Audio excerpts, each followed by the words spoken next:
ఆ చెట్టు పూర్తిగా ఎండిపోయి ఒక్క పచ్చని ఆకు కూడా లేకుండా వాడిపోయినట్టుగా ఉంది.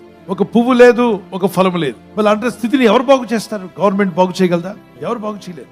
పైన దేవుడు చక్కని వర్షాలు కురిపించినప్పుడు ఎండిపోయినటువంటి కూడా పచ్చగా మారిపోతాయి. చక్కని చెట్టుగా అది మారిపోతుంది. దాని నిండా కూడా ఆకులతో నిండిపోయి చక్కని ఫలాలు కలిగిన చెట్టుగా మారుతుంది. ఎండిన స్థితి నుండి జీవము కలిగిన స్థితిలోకి మార్చింది ఎవరు? దేవుడే.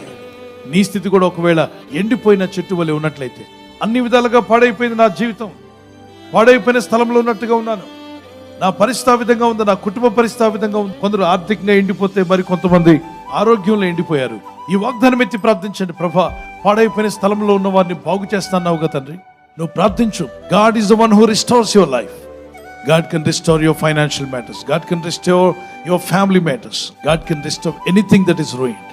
పాడైన స్థలంలో నువ్వు బాగు చేయవాడు నేనే అన్నాడు.